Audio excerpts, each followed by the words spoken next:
አርሰናል በካራባኦ ካፕ ተጋጣሚውን አውቋል። በቀጣይ ሳምንት ከክሪስታል ፓላስ ጋር ይጫወታል። ማክሰኞ ዕለት በጣም የሚጠበቅ አይነት ጨዋታ ነው። ከዛ ውጪ በአርሰናልና በኤፍኤል ካፕ ታሪክ አመጣጥ ላይ በቅርብ ጊዜያት ላይ ስላሉ ሂደቶችም አንዳንድ ነጥቦችን እናነሳለን። ይህንን ተንተርሰን ሚኬል አርቴታ መቼ ወደ አርሰናል አሰልጣኝነት ሊቀላቀል ነበር የሚለውን አዲስ መረጃ ተሰምቶበታል። ፔር መርሳከር በዚህ ጉዳይ ላይ ያነሳው ጉዳይ አለ። ስለ አርሰን ቬንገር፣ ስለ አርሰናል ወጣት ተጫዋቾች፣ ስለ ማክስ ዳውማን፣ ኤታን ኗኔሪ፣ ስለ ሉዊስ ስኬሊ አይነት ተጫዋቾችም ሌሎችም እየመጡ ስላሉ ታዳጊዎች ያነሳው ጉዳይ አለ። በስፋት የምንመለከተው መረጃችን ነው። የዝውውር ጉዳዮችን ይዘናል። ከዝውውሮች ጋር በተያያዘ ብዙ ሀሳቦችን እናነሳለን። የኬነን ይልዲዝ ጉዳይ፣ ዩቬንቱስና አርሰናል፣ ከዛ በተጨማሪ ጆናታን ዴቪድ ከአርሰናል ጋር ስሙ እየተያዘ ይገኛል። በቀጣይ ምን አይነት ቆይታ ሊኖረው ይችላል፣ ምን አይነት ሂደቶችስ ሊከተሉ ይችላሉ የሚለውን እንመለከታለን። ከአርሰናል ጋር በተያያዘ የጉዳት ዜናዎች አሁንም በርከት ብለው ወጥቷል። ስካይ ስፖርት ሌላ አዲስ አናሊሲስ ይዞ ወጥቷል። ከአርሰናል የጉዳት ዜናዎች ጋር በተያያዘ 100 የተለያዩ ጉዳቶችን ባለፈው ዓመትና ዘንድሮ አስመዝግበዋል የሚል ሌላ ቁጥሮችን ይዞ ወጥቷል። በዚህ ሂደት ውስጥ እነማን ምን ያክል ደቂቃ ከሜዳ ራቆ የሚለውንም የማርቲን ዙሜንዲ ጉዳት ጨምሮ የምናነሳቸው ነጥቦች አሉ። ከዝውውር ጉዳዮችም ወጣ ብለን የውል ማራዘም ጉዳዮችም ዛሬም እየተሰሙ ይገኛሉ። የጁሪን ቲምበር የቡካዮ ሳካ ጉዳይ ላይ አንዳንድ ነጥቦችን አንስተን እናልፋለን። ከዛ በተጨማሪም ጀርሚ አሊዳየርን ምን ያህሎቻችሁ ታስታውሱታላችሁ? አርሰናል ቤት የአርሰናል ደጋፊዎች እንግዲህ እስቲ አለው በሉ ጀርሚ አሊዳየርን የምታስታውሱ። አሁን አሊዳየር ስለ አርሰናል ቆይተው በተለይ ደግሞ ቲየሪ ሄንሪ፣ ዴኒስ ቤርካምፕ እነ ሮበርት ፒሬዝ የነበሩበትን ጊዜ ያስታውሳል። በተለይ ትልቅ ታለንት ያለው የምን ጊዜ ምርጡ ፈረንሳይ ተጫዋች የመሆን አቅም ያለው የሚባልለት አይነት ተጫዋች ነበረ። ስለ አርሰናል ጊዜው መለስ ብሎ ያስታውሳል። አሁን ስላሉ የአርሰናል ተጫዋች ቡካዮ ሳካን፣ ዴክላን ራይስን በተመለከተ ያነሳቸው ጉዳዮች አሉ። የአርሰናልን 9 ቁጥር ማን መሆን አለበት የመጀመሪያ ተሰላፊ በሚለው ጉዳይ ላይ ጄሚ ካራገር የሰጠው ምላሽ አለ። የእናንተንም ሀሳብ ጻፉልን። ጄሚ ካራገር የራሱ ምርጫ አስቀምጧል። ቪክተር ዮኬሬሽ፣ ካቨርስ ወይስ ደግሞ ገብርኤል ሬሱስ፣ ሚኬል ሜሬኖ የሚለውን የእናንተ ምላሽ እንጠብቃለን። አርሰናል በማን ነው መጫወት ያለበት በቀጣይ ጨዋታዎች ላይ ከኤቨርተን ጨዋታ አንስቶ ማን ነው መጫወት ያለበት የሚለውን ሀሳባችሁን ላኩልን። እኛ ደግሞ የጄሚ ካራገርን ሀሳብ እንነግራችኋለን። ጀርሚ አሊዳየር ደግሞ በቡካዮ ሳካ ጉዳይ ላይ ከሰሞኑ ከተሰጡ አስተያየቶች ወጣ ያለ አስተያየት ሰጥቷል። ከሰሞኑ በተለይ ደግሞ አርሰናል በቡካዮ ሳካ ላይ ጠጋኛ ነው የሚል አስተያየቱን ሰጥቶ ነበር ሚካ ሪቻርድስ። ነገር ግን እሱ ሌላ እይታ አለው። አርሰናል በቡካዮ ሳካ ላይ ጠገኛ ነው ወይ? ሀሳቦቻችሁን ላኩልን። ሌሎችንም ሀሳቦች በዝውውር በምናነሳቸው ጉዳዮች ላይ መልእክቶቻችሁን ጻፉልን። በቻላችሁት አብራችሁን ቆዩ። ትናንትናም በርከት ያሉ ተሳትፎዎችን ከናንተ መልእክቶቻችሁን ደርሶናል። መለስ ብለን እናንሳ።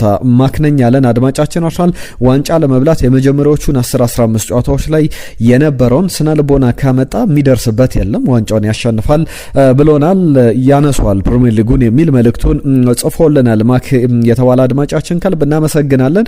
ከዋንጫው ጋር በተያያዘ ወይኒ ሩኒ ሌሎችም እየሰጡት ያሉ ተደጋጋሚ አስተያየቶች አሉ። ማንቸስተር ሲቲ ቢመጣም አሁን አርሰናል ነው ዋንጫውን የሚያነሳው የሚል መልእክቱን ልኮልናል። አየለ ታዬ የተባለ አድማጫችን ደግሞ አፍተር ማጋሌሽ ኢንጁሪ ይላል። ከማጋሌሽ ጉዳት በኋላ አርሰናል በተደጋጋሚ ኮንሰንትሬሽን በመጨረሻ ዳይንግ ሚኒቶች ላይ በመጨረሻ ደቂቃዎች ላይ ያጣ ነበረው። ወልቭስ፣ ሰንደርላንድ፣ ሊቨርፑል፣ አስቶን ቪላ ትክክለኛ ምሳሌዎች ናቸው የሚል ነገር አንሷል። ከነዚህ ጨዋታዎች የበለጠ ገላጭ ነገር የለም። በጣም የሚገርም ሀሳብ ነው ያነሳልን አየለ ታዬ። በእርግጥም ጋብሪኤል ማጋሌሽ ባልነበረባቸው ጨዋታዎች ላይ አንዳንዶቹ በእርግጥ እንደ ሰንደርላንድ እንደ ሊቨርፑል አይነት ጨዋታዎች ማጋሌሽ የነበረባቸው ጨዋታዎች ናቸው። አስቶን ቪላ ወልቭስ ላይ አልነበረም። ስለዚህ የአርሰናል የመጨረሻ ደቂቃዎች ላይ በደንብ ኮንሰንትሬሽኑ ላይ መስራት አለበት የሚሉ ሀሳቦች በተደጋጋሚ በተንታኞችም ጭምር እየተሰጡ ያሉ ሀሳቦች ናቸው። ከሌላው አስተያየታችን ቤካን ቴዎድሮስ ነው። አርሰናል ዋንጫውን ይበላል ብሏል። በተለይ ደግሞ ከ85 ደቂቃ በኋላ ያለችው ሰዓት በአግባቡ ኳስ ተቆጣጥረው ከተጫወቱ ማንም አይደርስባቸውም ብሏል። ምሳሌ ባነሳ ይለናል ቤካን። በተለይ ደግሞ ሰንደርላንድ፣ አስቶን ቪላ፣ ወልቭስ ባለቀ ሰዓት ነው አቻ የወጣ ነው የተሸነፍ ነው። ኳሱን ተቆጣጥሮ ሰዓቱን መጨረስ ነው የሚካኤል አርቴታ ቡድን ያለበት የሚል መልእክቱን ልኮልናል ቤካን ቴዎድሮስ የተባለ አድማጫችን ከልብ እናመሰግናለን። አርሰናል ዘንድሮ ለዋንጫ ይጠበቃል ብሎናል። አብዱ የተባለ አድማጫችን እናመሰግናለን። አርሰናል 394 የተባለ ስምም ለኢትዮጵያ ሀገራችን ክብር ያለው ያለው ብቸኛ ክለብ አርሰናል ነው። በዚህ ደግሞ ትልቅ ክብር ይሰማናል። አርሰናል አገራችንን አክብሯል፣ ባንዲራዋን ስለሰቀለ ደስተኛ ነን ብሏል። በጣም እናመሰግናለን። አየነው ሙሉዓለም የዘወትር አድማጫችን ነው። ሰላም ምርጦች፣ የዛሬው መረጃችሁ በጣም ተመችቶናል ብሎናል። በአርቴታ በኩል በጉዳት እየታመሰ ያለውን የተከላካይ ክፍል በቀላሉ ለመሸፈን በውሰት የሄደውን ወጣት ተጫዋች ታዳጊ ኮክሬ ማልዴኔን ቢያመጣ በጣም ጥሩ ነው ብሎናል። ከዛ በተጨማሪ የቤን ጃኮብስ ዘገባ ላይም አስተያየቱን ልኮልናል። ከልብ እናመሰግናለን። የተለያዩ ሀሳቦች ነው የመጡልን። እንግዲህ በደንብ ጥሩ ነገሮችን እናነሳለን በዛሬው ቆይታችንም። የእናንተን ተሳትፎ ደግሞ ከልብ እንፈልጋለን። መረጃዎቻችሁን በምናነሳበት ሰዓት መልእክቶቻችሁን ደግሞ ላኩልን። አብሮነታችሁን እንፈልጋለን። ጊዜያችሁን ስለምትሰጡን፣ ስለምታደምጡን፣ ስለምትከታተሉንም ከልብ እናመሰግናለን። ይህን ቪዲዮ ላይክ አድርጋችሁ ጀምሩ። ሰብስክራይብ ካላደረጋችሁ የመድፈኛው ቤተሰብ የአርሰናል ደጋፊዎች ሰብስክራይብ በማድረግ ቤተሰብ እንሁን። በቀጥታ ወደ ጉዳዮቻችን እናልፋለን። አስቀድሜ የማነሳው ሚኬል አርቴታ ወደ አርሰናል መቼ ሊመጣ ነበር የሚለውን የፒየር ሜርቴሳከር ሀሳብን ላንሳላችሁ። በተጫዋችነት አይደለም፣ በአሰልጣኝነት ሚኬል አርቴታ አርሰን ቬንገር የመጨረሻዎቹ ዓመታት ላይ ሚኬል አርቴታ እግር ኳስ ከማቆሙ ወደ ፔፕ ጋርዲዮላ የማንቸስተር ሲቲ ቡድን አባላት ውስጥ አሰልጣኝ ቡድን አባላት ውስጥ ከመቀላቀሉ በፊት አርሰን ቬንገር አሰልጣኙን እግር ኳስ አቁምና መጫወቱ ይቅርብና በአሰልጣኝ ቡድን አባላት ውስጥ ስራ ሲሉት ነበር። ነገር ግን ለፔፕ ጋርዲዮላ የገባውት ቃል አለ ከፔፕ ጋር ለመስራት፣ ስለዚህ ወደዛ መሄድ አለብኝ ብሎ መልእክቱን አስተላልፎ ነበረ። ወደዛ ሄደው አርሰን ቬንገር ግን አስቀድሞ እሱ እንዲመጣ እንዲጫወት ብቻ ሳይሆን እንዲያሰለጥንም ይፈልጉ ነበር ብሏል። ከአርሰን ቬንገር ጋር በተያያዘ ስለ አርሰን ቬንገር አንድም ክፉ ነገር አትሰሙም። ሁል ጊዜ በጥሩ ነገር የሚነሱ ናቸው። ፒየር ሜርቴሳከርም ተመሳሳይ ነገር አንስቷል። እስቲ የአርሰን ቬንገር ትውስታችሁን፣ አጋጣሚዎቻችሁን አስታውሱ። እኔ ወደ አርሰናል ስመጣ የመጀመሪያ ቆይታዬን ከአርሰን ቬንገር ጋር ያደረኩት በጀርመን የተገናኘ ነው። እሳቸው እንደሚታወቀ የተወለዱት በፈረንሳይና ጀርመን ድንበር አቅራቢያ ጀርመን የጀርመን ቋንቋ በደንብ በሚነገርበት አካባቢ ነውና ፒየር ሜርቴሳከርን ያነጋገሩት በጀርመንኛ ቋንቋ ነበርና በጣም ተገርሞ ነበረ። በጣም ደስተኛ ነበርኩ፣ ኢምፕረስ አድርገውኝ ነበረ ይላል። ከዛ በኋላ ወደ አርሰናልም ከመጣ በኋላ ሁል ጊዜ ከጎኔ ናቸው፣ ሁል ጊዜ ድጋፍ ይሰጡኛል። ከመጀመሪያው ቀን ጀምሮ በእኔ እምነት ይጥላሉ። ከዛ በተጨማሪም አንተ እኮ በጣም ኢንተለጀንት ነህ፣ እንደዚህ አይነት ችግሮችን ሚስቴኮችን ለማለፍ የነበሩ ስህተቶችንም ለማረም የሚል ሁሌ መልእክታቸውን ያስተላልፉልኛል። በጣም አስቸጋሪ ጊዜ ላይ በነበርኩበት ጊዜ እንኳን ለእኔ ትዕግስት ነበራቸው። ለምሳሌ ሌሎች አሰልጣኞች ቢሆኑ 20 30 40 ሚሊየን ዩሮ አውጥተው ሌላ ተጫዋች ያመጣሉ እንጂ ትዕግስት አይኖራቸውም። አርሰን ቬንገር መቼም ከልብ የማይጠፉ ናቸው ብሏል። መቼም የማረሳቸውን 7 ዓመታትን በጋራ አሳልፈናል ይላል። አሁን የአካዳሚ ተጫዋቾችን በመቆጣጠር እነሱ ላይ በመስራት ይታወቃል።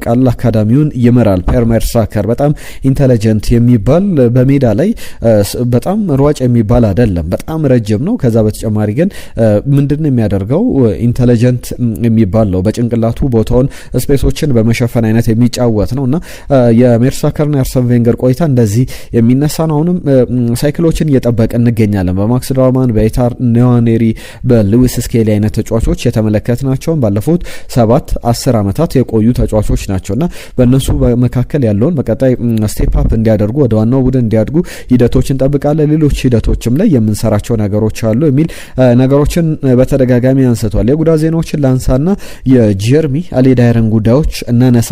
ደግሞ የአርሰናል ደጋፊዎች እንግዲህ በደንብ ታስታውሱታላችሁ። የሱን ትውስታ ጻፉልን። ከአርሰናል ጉዳት ጋር በተያያዘ ባለፉት ቀናት ብዙ ሪፖርቶችን በተደጋጋሚ እየተመለከትን እንገኛለን። ከባለፈው ዓመት ጀምሮ የዘንድሮ የጉዳት መጠኖች ተመዝግበው የመጨረሻው የጉዳት መጠን የጉዳት ዜና የተሰማው በመጨረሻ የተመዘገበው በቅርብ ቀናት ያልተመለከተው የማርቲን ዙቢሜንዲ ጉዳት ነውና አርሰናል እነዚህ ጉዳቶች ሲጨመሩ ቤን ዋይት፣ ማርቲን ዙቢሜንዲ የጉዳት መጠን ሲጨመር 100 ጉዳቶችን ከ2024-25 የውድድር ዘመን ጅማሮ አንስቶ አስመዝግቧል። የጉዳት ታሪኩ ከአርሰናል ጋር የሚለይ አልሆነም። ለምሳሌ ማንቸስተር ሲቲን ብንመለከት 80 ያክል ጉዳቶችን አርሰናል 100 ጉዳቶች ላይ ደርሷል። ቸልሲ 78 አካባቢ ነው፣ የማንቸስተር ዩናይትድ 79 አካባቢ ነው። እንዲህ ያለ ይቀጥላል። አብዛኞቹ የቸልሲና የማንቸስተር ዩናይትድ ተመጣጣኝ ጉዳቶች ናቸው። ሊቨርፑል ወደ 65 ያክል ጉዳቶችን ያስመዘገበው፣ የአርሰናል ግን በጣም በእጅጉ የበዛ ጉዳቶችን ያስመዘገበ ቡድን ነው። ብዙ ቀናትንም ብዙ ጉዳቶችንም በተደጋጋሚ ያጋጠማቸው ተጫዋቾች አሉ። ከባለፈው አመት ጀምሮ 9 የተለያዩ ጉዳቶችን አጋጥሞታል። ቤን ዋይት ቀዳሚ ነው። ዴክላን ራይስ ይጠቀሳል። ብዙ ጨዋታዎች ግን ያለፉ ተጫዋች አይደለም። ሪካርዶ ካላፊዮሪ፣ ቡካዮ ሳካ፣ ጁሪን ቲምበር፣ እነ ጋብሪኤል ማርቲኔሊ፣ ማርቲን ኦዴጋርድ አይነት ተጫዋቾች የተለያዩ አይነት ጉዳቶችን አስመዝግበዋል። በአርሰናል ቤት ብዙ ጊዜ ተደጋጋሚ ተጫዋቾች በጉዳት ምክንያት ብዙ ጨዋታ የሚያመልጣቸው፣ ብዙ ቀናትን ከሜዳ የሚርቁት በጉልበት ጉዳት ነው የሚል ነገር ተመልክቻለሁ። አንደኛ የኤስኤል ጉዳት አይደለም፣ የጉልበት ጉዳት 668 ቀናት የአርሰናል ተጫዋቾችን ከሜዳ ያራቀ ነው። ሃምስትሪንግ የጡንቻ መተሳሳብ፣ የጡንቻ መሸማቀቅ ጉዳት 456፣ ኤስኤል 216 ቀናትን፣ ኖክ የሚሉት ጉዳት አለ፣ አንድ የቀላል ግጭቶች 129፣ ግሮይን እንደ ቁርጭምጭሚት ጉዳቶች አይነት ሌሎችንም ጉዳቶች በጣም ያነሱ ናቸው። ነገር ግን በዋነኝነት ከላይ የጠቀስኳቸው ናቸው። የመጨረሻ ጉዳቶች የቤን ዋይት፣ የማክስ ዳውማን፣ የማርቲን ዙቢሜንዲ ነው። ማርቲን ዙቢሜንዲ ማክሰኞ ጀምሮ ልምድ አልሰራም። ነገር ግን ለቀዳሚው የኤቨርተን ጨዋታ እንደሚደርስ ይጠበቃል። ምን ያክል እድለኛ እንዳልሆነ ነገር ግን እንደዚህም ሆኖ ባለፉት ዓመታት በዋንጫ እየተፎካከረ መቀጠሉ የሚያስገርም አይነት ነው። የኢኤፍኤል ካፕ የዕጣ ድልድል ይፋ ተደርጓል። ማንቸስተር ሲቲና ኒውካስል ትናንትና ብሬንትፎርድና ፉላምን አሸንፈው ወደ ሴሚፋይናል ወይም ወደ መጨረሻ 4 ቡድኖች ውስጥ ገብተዋል። ስለዚህ ሁለቱ ቡድኖች እርስ በርስ ይጫወታሉ።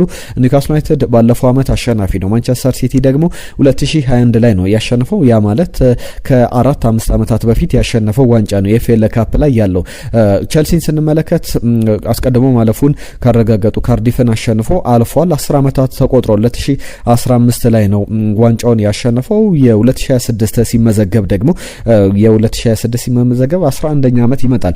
አርሰናልን ስንመለከት 1993 ላይ ከ32 ዓመታት በፊት ነው ዋንጫውን ያሸነፈው። በዚህም በእነዚህ ጊዜያት ዓመታት በሙሉ ትናንትና በመጠኑም ሳነሳው ነበረ።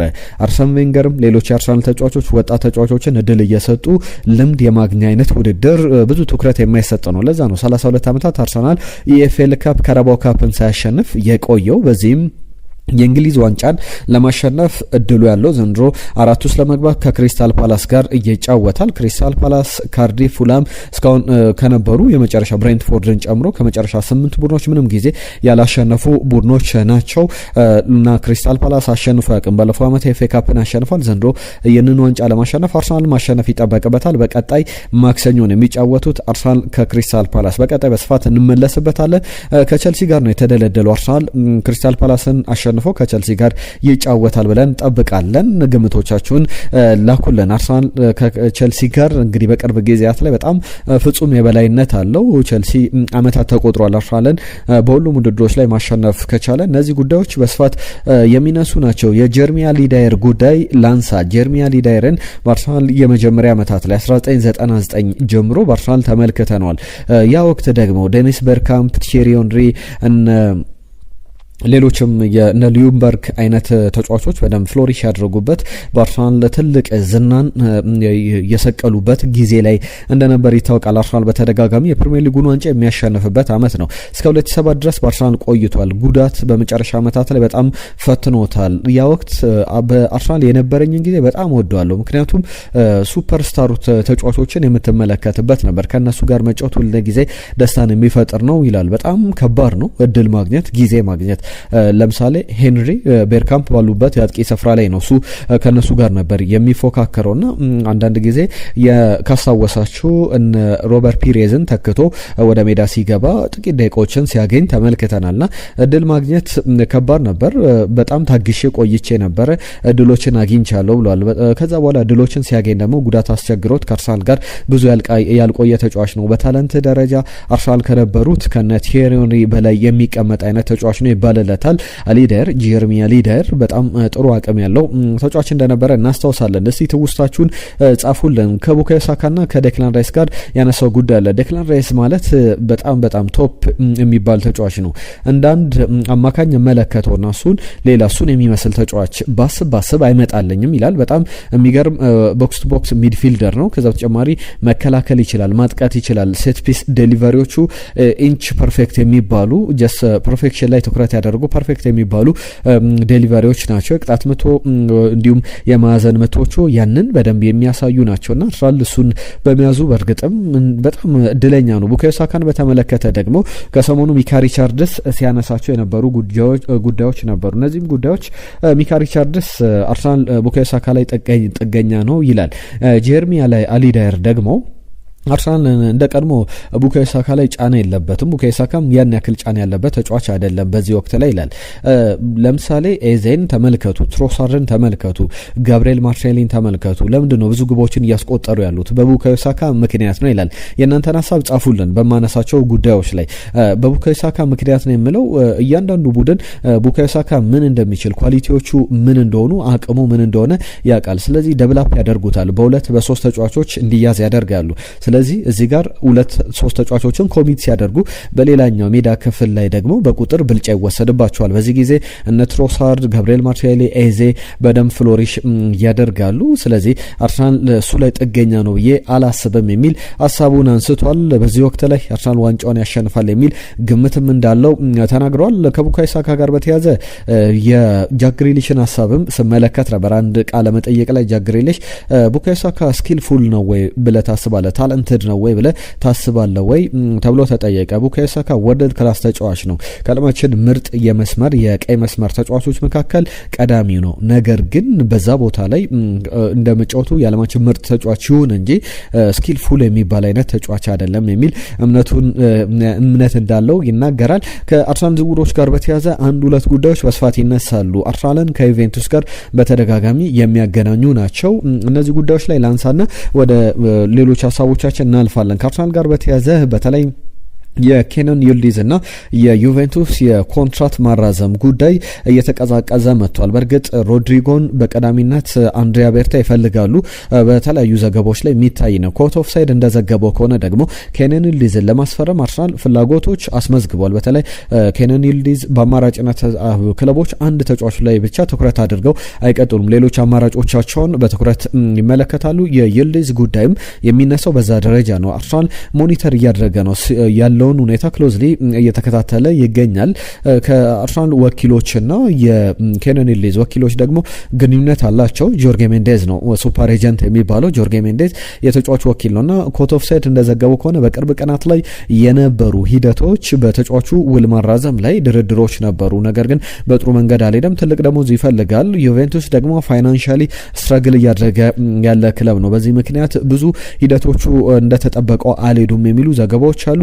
ካልቾ መርካቶ ዘገባ ጋር በተያዘ ደግሞ ጆናታን ዳቪድ የዩቬንቱስ አጥቂ ነው። በተቃራኒው ደግሞ የአርሰናል አጥቂ ጋብሪኤል ሱስን ወደ ዩቬንቱስ ለመቀየር ፍላጎቶች አሉ የሚሉ ዘገባዎች አሉ። በሚኬል አርቴታ በኩል ነው የፍላጎት አለው። ነገር ግን አርሰናል ይህንን ቢፈልግ በጥር ለማስፈረም በጣም ከባድ ሊሆን ይችላል። በክረምት ሊሆን የሚችል ዝውውር ነው እየተባለ ይገኛል። ጆናታን ዳቪድ ባለፈው የውድድር ዘመን የነበረው ቁጥሮችን አሁን አንድ አይደለም። ባለፈው የውድድር ዘመን በ2024/25 የውድድር ዘመን 25 ግቦችን አስቆጥሯል፣ 12 አሲስቶችን አድርጓል። በቻምፒየንስ ሊግ ራሱ ድንቅ ብቃትን አሳይቷል። 37 የግብ ተሳትፎ ነበረው። ዘንድሮ ግን 21 ጨዋታዎችን አድርጎ የ25 ዓመቱ ካናዳዊ አጥቂ 3 ግቦችን አስቆጥሮ 1 አሲስት ብቻ ነው ያለውና በጣም የተቀዛቀዘበት የውድድር ዓመት ነውና ሁለቱን ስናነጻጽር ብዙ ልዩነቶች እንዳሏቸው መናገር ይቻላል። ብዙ ሀሳቦች የተነሱበት ያለ ጉዳይ ነው። ምን ታስባላችሁ? ጆናታን ዳቪድ ቢመጣ ይሻላል ወይስ ደግሞ ጋብሪኤል ሱስ ቢቆይ? የእናንተን ሀሳቦች ሲጻፉልን ባነሳናቸው ጉዳዮች ላይ መልእክቶቻችሁን እንጠብቃለን። የውል ማራዘም ጉዳይ፣ የጁሪን ቲምበር እንዲሁም ደግሞ የቡካዮ ሳካ ጉዳይ ይነሳል። ሲሞን ኮሊንስ እያነሷቸው ያሉ ጉዳይ ጁሪን ቲምበር ከአርሰናል ጋር ውሉን ለማራዘም የመጨረሻ ሂደቶች ላይ ይገኛል፣ በጣም ተቃርቧል የሚሉ ጉዳዮች ጉዳዮችን ተመልክቻለሁ። ከዛ ውጪ ግን ሌሎች ሀሳቦች ይነሳሉ። በተለይ ተጫዋቹ ውሉን ማራዘሙ የሚቀር አይመስልም። ጁሪን ቲምበር አንዳንድ ቁጥሮችን ስመለከት ባለፈው አመት ጀምሮ በጣም ድንቅ ብቃቱን አሳይቷል። ዘንድሮ ደግሞ 57 ያክል ጊዜ ድሪብል ለማድረግ ተጫዋቾች ሞክረው 5 ጊዜ ብቻ ነው ያለፉ። 9% ብቻ ነው እሱን ማለፍ የቻሉት። በጣም ትንሽ ጊዜ የታለፈ ተጫዋች ሆኖ ተመዝግበዋል። የኦፕታ ቁጥሮችን ነው የማነሳላችሁ። ሌሎች የፕሪሚየር ሊጉ ተጫዋቾችን ሳነሳ ሬኒልዶ፣ ማይክል ካዮዴ፣ ሪካርዶ ካላፊዮሪ፣ ሪስ ጄምስን ስንመለከት ሪስ ጄምስ 7% ያክል ታልፏል። 7% 7 ጊዜ ታልፏል። 16% ያክል ታልፏል ማለት ነው። ሪካርዶ ካላፊዮሪ 13%፣ ማይክል ካዮዴ 13%፣ ጁሪን ቲምበር ግን 9% ብቻ የታለፈ ተጫዋች ነው። የቡካዮ ሳካም ውል ማራዘም ጉዳይ ይነሳል። በቀጣይ የምንመለከተው አይነት ጉዳይ ይሆናል ተብሎ ይጠበቃል። በመጨረሻ የጄሚ ካራገርን ጉዳይ ላንስ። አርሰናል 9 ቁጥር ቦታ ላይ በቀጣይ ጨዋታ ማን ነው ማሳለፍ ያለበት የሚል ጥያቄ ቀረበለት። ለዚህ ምላሽ ሲሰጥ የእናንተን ሀሳብ ጻፉልኝ ብያለሁ። ሚካኤል ሜሬኖ ትክክለኛው አማራጭ ነው። ቪክተር ዮኬሬሽ ባለፈው የተጫወተው ጊዜ እንዲሰጠው ነው። እንደዚህ አይነት ጨዋታዎች ላይ ወልቭስም በፕሪሚየር ሊጉ ላይ ያን ያክል አስቸጋሪ ጨዋታ ይሆናል ተብሎ ስላልተጠበቀ ነው እንጂ አሰልጣኝ ሚካኤል አርቴታ ሚካኤል ሜሬኖን እድል ይሰጧል በቀጣይ ጨዋታ ላይ የመጀመሪያ አጥቂ ሆኖ መጫወት የሚችለው እሱ ነው ብሎ አሳባለሁ። በእርግጥ ሌሎችም 9 ቁጥር ቦታ ላይ የሚጫወቱ አይነት ተጫዋቾች ናቸው። ቪክተር ዮኬሬሽ ብቻ ትክክለኛ አውት ኤንድ አውት ነምበር 9 የሚባል ነው። ሌሎቹን ተጫዋቾች ግን በተመለከቱ ሚካኤል ሜሬኖ፣ ጋብሪኤል ሱስም ጭምር ከቨርስም የተለያየ አይነት ዳይሜንሽን ለቡድኑ የሚሰጡ የ9 ቁጥር ሚና ያላቸው ነገር ግን ፎልስ ናይኖች ናቸው ይላል። የእናንተን ሀሳብ ጻፉልን። በእነዚህ ጉዳዮች ላይ አብራችሁን ስለነበራችሁ ከልብ እናመሰግናለን። ስለምታደምጡን ጊዜያችሁን ስለምትሰጡ እናመሰግናለን። መልእክቶቻችሁን ጻፉልን። በተለይ ደግሞ ቻናላችንን ሰብስክራይብ አድርጉ። ለ11 ደጋፊዎች አስተዋውቁልን። በደንብ በርከት ብለን ቻናላችንን ማሳደግ አለብን። ለአብሮነታችሁ ከልብ እናመሰግናለን። ጤና ይስጥልን።